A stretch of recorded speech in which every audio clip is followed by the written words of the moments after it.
In less than half an hour on March 25, 1911, 146 people lost their lives in a single building fire, an event that would expose the human cost of industrial ambition and force a city to confront its conscience. Good evening.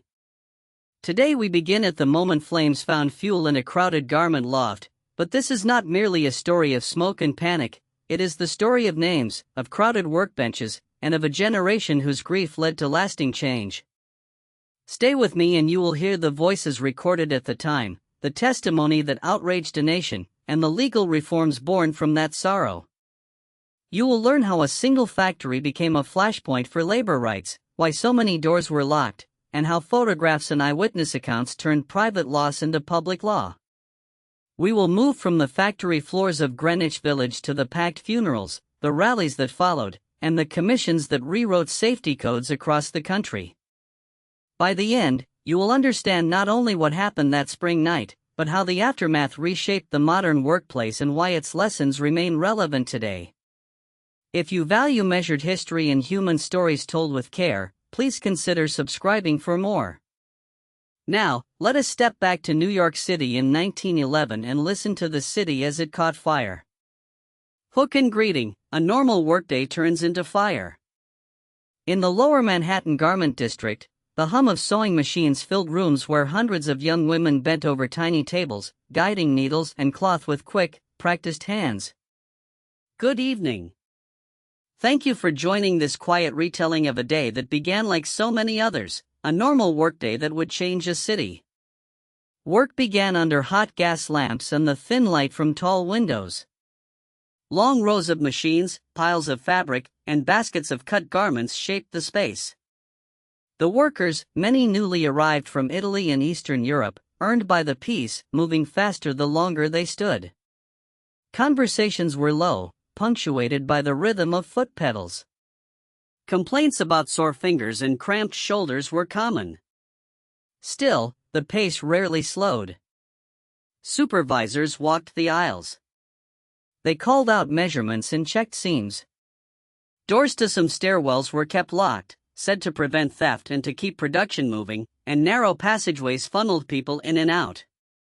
The factory occupied the top floors of a tall building on Washington Place. It was crowded. Exits were few. Safety measures were minimal where they mattered most. A sprinkler system was absent on the crowded work floors, a reality that would soon prove fatal. At first, the fire was barely noticeable, only a wisp of smoke in a corner where scraps of cloth and bundles of linen were piled. The sound of the machines masked the small alarm that should have been sounded sooner. Someone shouted. Feet stopped. Machines fell silent against the rising panic. A single flame found fuel in a heap of trimmings. It moved with astonishing speed along discarded threads and folded cloth. Air currents through the open windows fed it. Within minutes, black smoke began to coil and spread. Men on the street looked up to see the upper windows suddenly darkened by smoke. The fire alarm rang and the New York Fire Department answered with its ladders and men, but the tall structure placed the flames above the reach of the longest ladder. Workers on the upper floors ran toward stairwells and doors. Many found them locked. A few reached a fire escape that was not built for such weight and strain. It groaned and then failed. There were elevators that made hurried ascents and descents, carrying some to safety. Others had no path left and pressed to the windows, hoping for rescue that could not come quickly enough. Voices rose sharply, clipped with fear. Some young women held each other and shouted for help. Others attempted to form lines toward the stairwells, only to be met by heat and smoke that choked the air. The factory's crowded conditions that morning, the same cramped benches and stacked bolts of cloth that made production efficient, suddenly became lethal obstacles. Workers fled in different directions, down a staircase, onto a collapsing fire escape, into the open window ledges. Each decision was swift. Each step was heavy with urgency. Throughout it all, the owners and foremen attempted to organize an escape, but the building's design and the speed of the blaze turned simple plans into chaos. The elevator operator kept running trips until he could not. Firefighters strained at ladders that could not reach the higher floors. Newsboys and neighbors gathered and watched, helpless. In the smoke-choked air, the ordinary sounds of a workday, the click and whir of machines, the murmur of conversation, gave way to a roar of alarm and the distant wail of bells. This was a morning that started as so many others in the city's factories, the hope of steady wages, the steady beat of industry, and the ordinary conversations about home and family. It became a scene of sudden emergency in a place that had been engineered for production rather than safety. If this story matters to you, please subscribe for more calm, careful retellings. Setting: New York garment factories and young workers. Hello.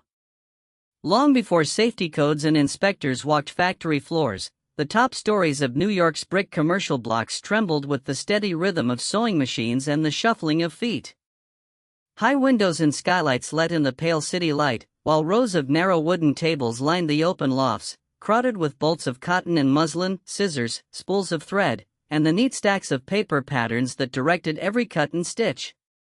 The garments most often made there were shirtwaists, blouses that defined modern women's wardrobes, and entire rooms smelled faintly of starch and fabric as workers pieced them together, seam by seam. Young women filled those rooms in numbers that surprised visitors. Many were newly arrived immigrants, daughters of tenants from crowded neighborhoods who spoke languages that mixed in the stairwells and tenement parlors, Italian, Yiddish, and other tongues of Eastern Europe. They came in from neighboring streets at dawn and again after school, if they were still children, or before the sun rose to join the day's labor.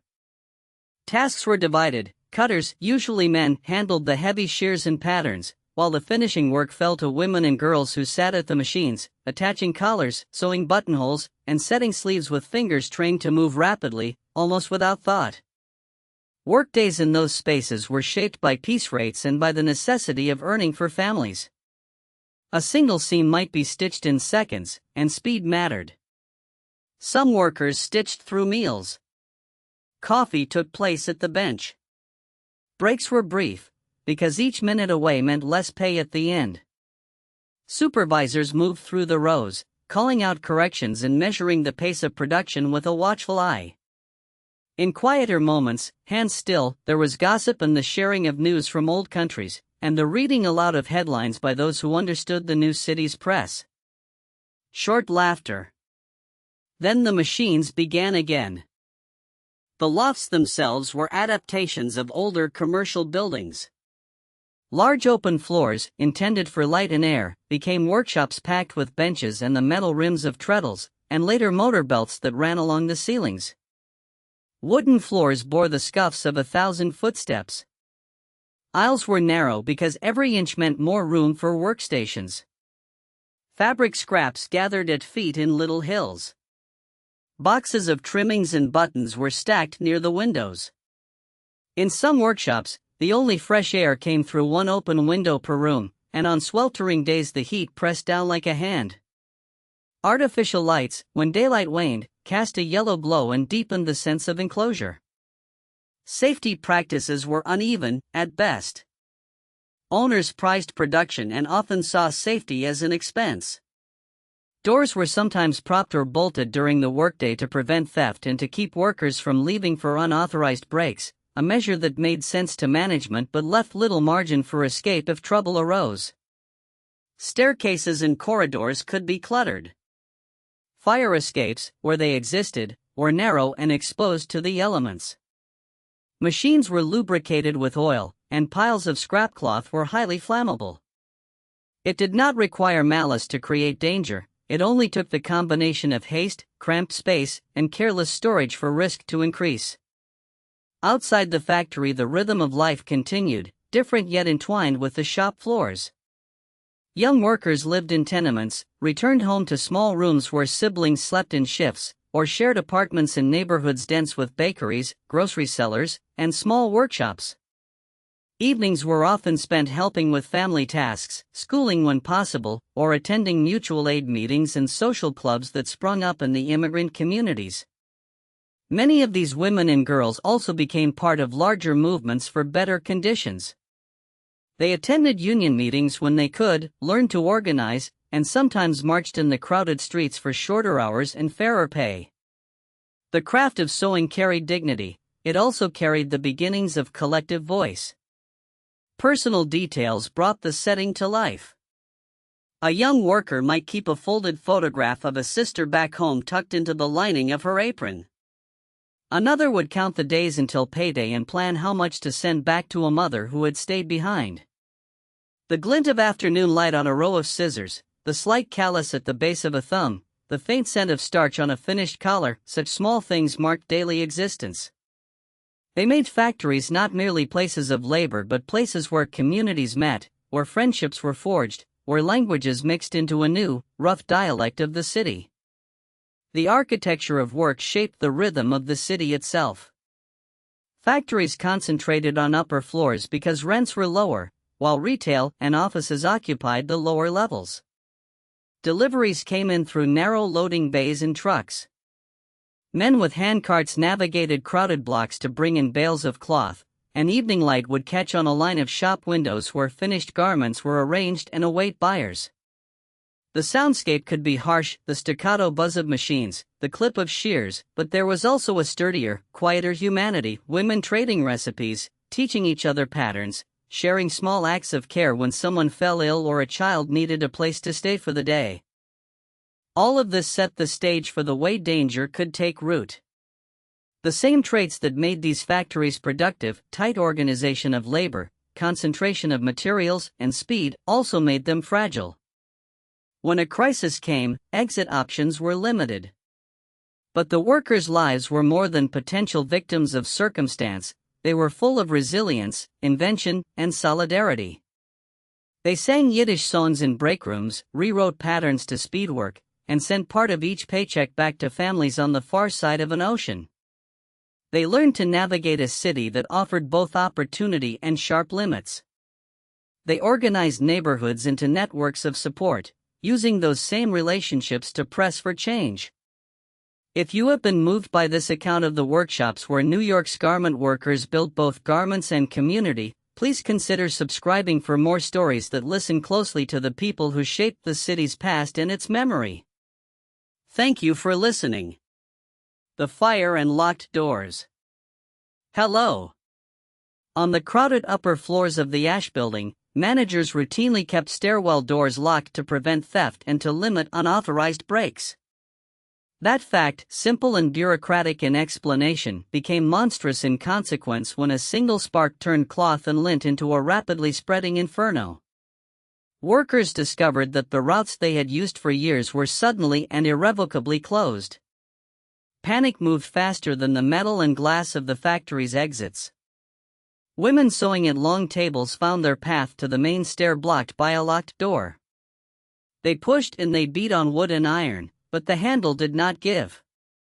A few doors in the workrooms themselves opened inward, which made them difficult to force against a press of people. Others were bolted with keys kept by foremen or locked with chains across corridors. One survivor later testified that a foreman turned the key and left the stairwell sealed. The locked exits funneled desperate workers toward windows and the single exterior fire escape, a narrow metal appendage that could not bear many bodies and soon buckled under the weight and heat. The elevators, meanwhile, offered only a brief hope. One rose and fell, overloaded and stalled, then sat shuddering as oil and heat rendered its cables unreliable. Fire ladders from the street could not reach the 8th, 9th, and 10th floors where the factory operated. In that vertical trap, the locked doors were decisive. They turned what might have been a chaotic but survivable evacuation into a corridor of death and impossible choices. Some doors that ought to have been open had been nailed shut or set to lock from the outside. Others opened toward the building's interior, a design detail that, in the crush of fleeing people, turned thresholds into bottlenecks. The rationale offered by owners and managers was bureaucratic and commonplace. Locking doors reduced shirking and theft, they said, and kept the workforce productive.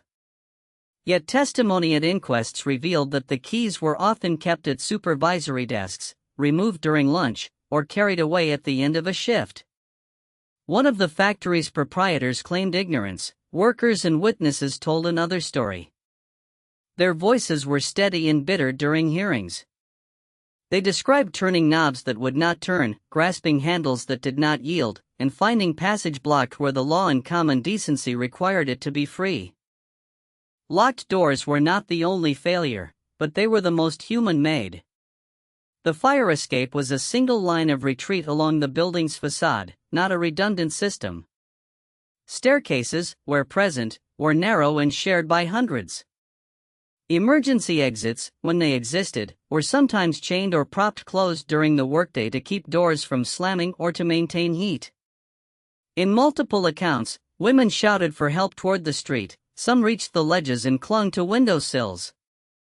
Others turned away from the heat and tried to force their way through doors that would not open. The pattern was the same across floors: smoke, heat, and then locked metal where life should have had a route. The public outcry that followed these revelations was immediate and relentless.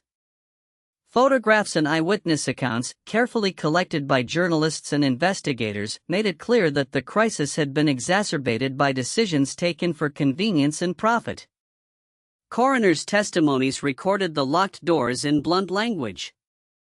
Factory workers, civic leaders, and union organizers pressed for changes, and the image of locked exits became a symbol of an era where the rights of labor collided with the indifference of management.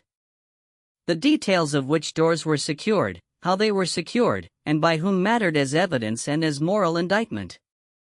In private hearings, foremen explained practices that in any other time would have seemed minor: keys kept to avoid interruptions, doors that had been jammed shut to keep drafts out, bolts used to control the flow of workers. Taken together, these small actions completed a circuit that trapped people in place.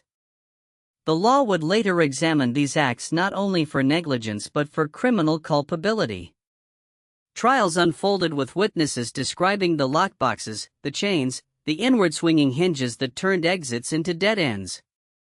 Those testimonies are stark in their clarity: locks that shut and did not reopen, bolts that prevented escape, and managers who chose discipline over safety.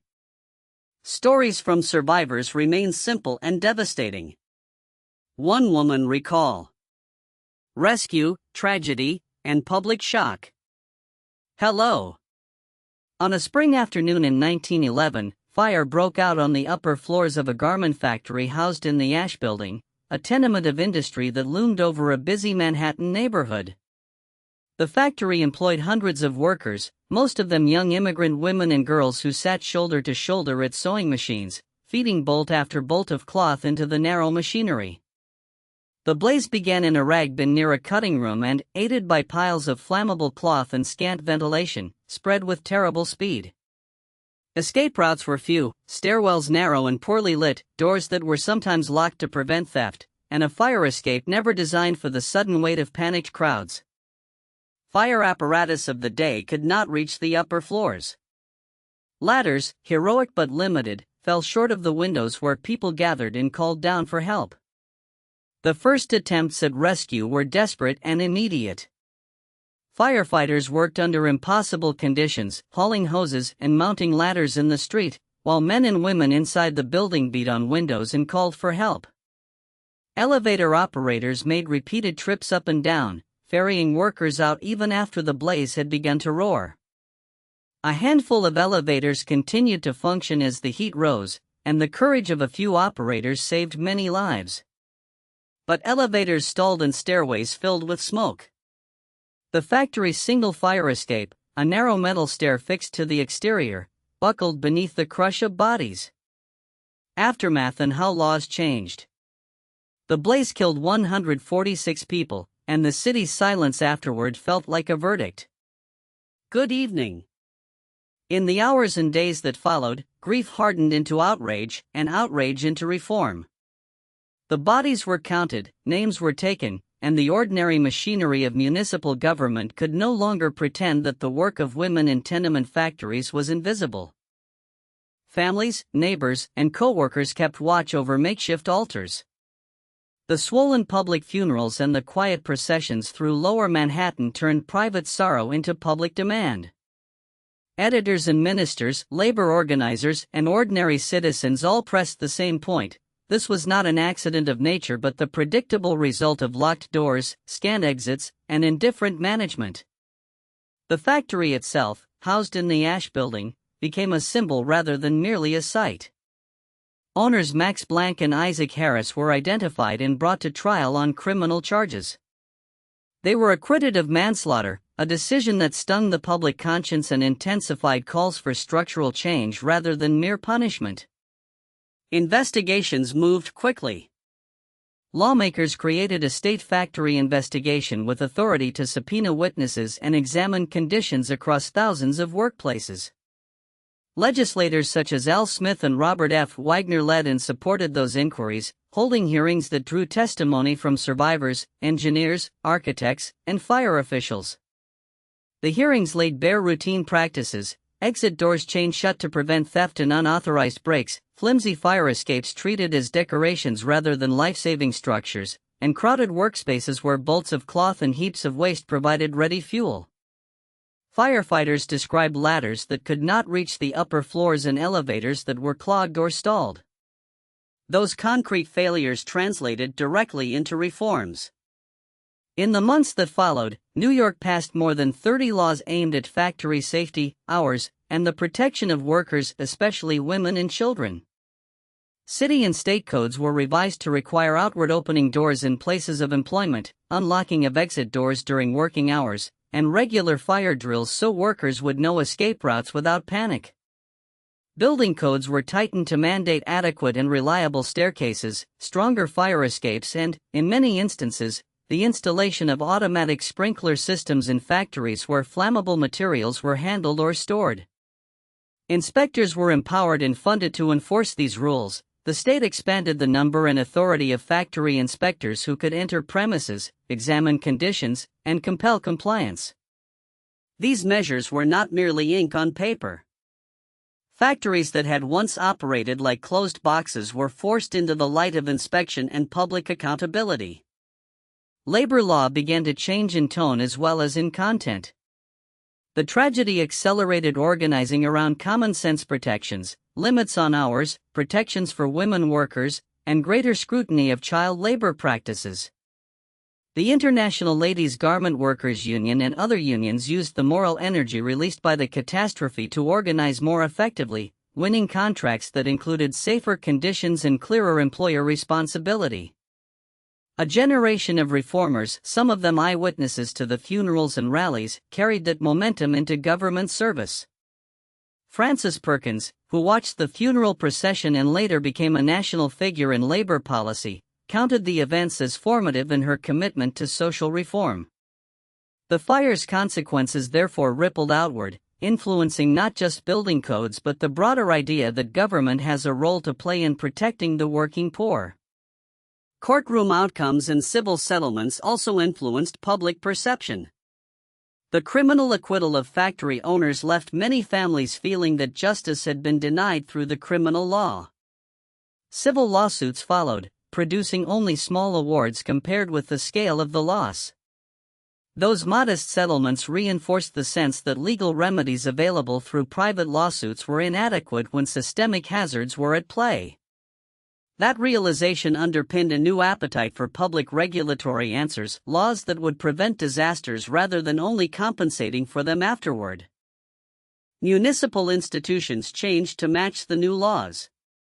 Fire departments began acquiring longer, more capable ladders and revising tactics for dealing with tall, densely occupied buildings. Building departments and health inspectors coordinated more effectively with labor officials, creating a cross-checking system to ensure that garment shops and other workplaces were not overlooked. The phrase fire prevention moved from abstract caution to practical mandate. Building materials, exit signage, lighting, and maintenance regimes all became subject to routine review. Employers found themselves obliged to keep exits clear and to provide safe, accessible escape routes. For many working women, these reforms meant that a trip to the washroom or a brief step to fetch a pattern would no longer put their lives at immediate risk. The legal architecture that grew from the tragedy also served as a model beyond New York. Other municipalities and states observed the newly enacted rules and the political will that had made them possible. Building inspectors and fire marshals across the nation referenced these reforms when crafting their own codes. In that way, the municipal and state changes acted as a laboratory for modern occupational safety standards. Even when the legal changes could not bring back the dead, they helped to prevent others from facing the same fate. Memory and memorialization became part of the aftermath as well. The building itself, later known by another name, bore a plaque and became a place where stories were told and retold. Annual commemorations, union remembrances, and civic ceremonies preserved the lesson that regulation and vigilance are necessary complements to personal courage. Those remembrances kept pressure on officials and employers alike to uphold the standards that had been hard-won in the wake of catastrophic loss. Reformers also learned that technical fixes alone were insufficient without political will and continued oversight. Codes could be written, but enforcement required an alert public, an empowered bureaucracy, and organized labor that could insist on inspection and compliance. The tragedy had made visible the intersection of urban density, immigrant labor, and industrial haste. The legal response that followed attempted to bind those elements with enforceable standards. Over time, those standards contributed to the decline of many of the most dangerous industrial practices in the garment trades and beyond.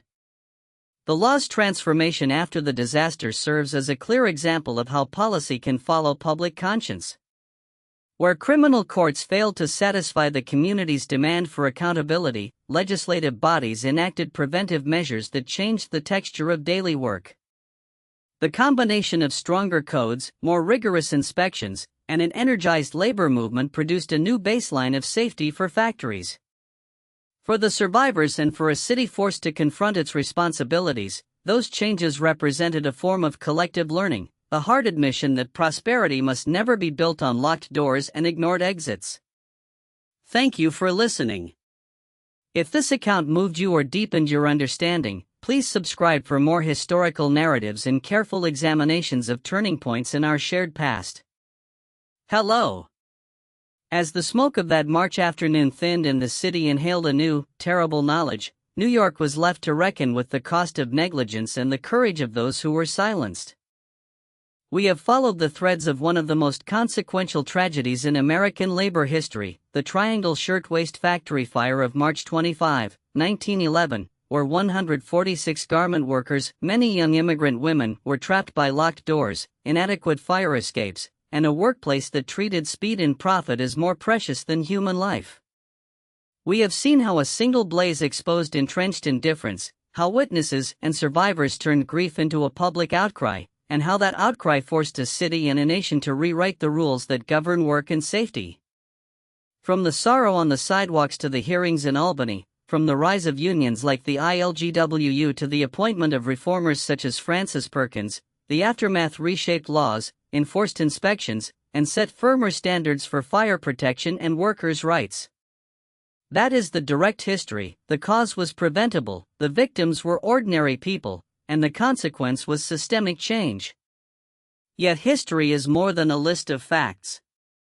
It is the quiet trace of those lives on our laws, our buildings, and our conscience. When we pass a modern fire door or step into a regulated workplace, we walk in a world made safer by their sacrifice. You may feel, as many have, a mixture of sorrow and resolve. That connection matters. History becomes vigilance when it is felt personally. If this account moved you or sparked a question, please subscribe for more careful stories from our past. In future episodes we will explore the reforms that followed, the reformers who kept the flame of change alive, and other moments when ordinary lives altered the course of policy and public life. For now, let us carry their names with quiet respect, and let the lessons of that day remind us that safety, dignity, and justice require constant attention. Thank you for listening.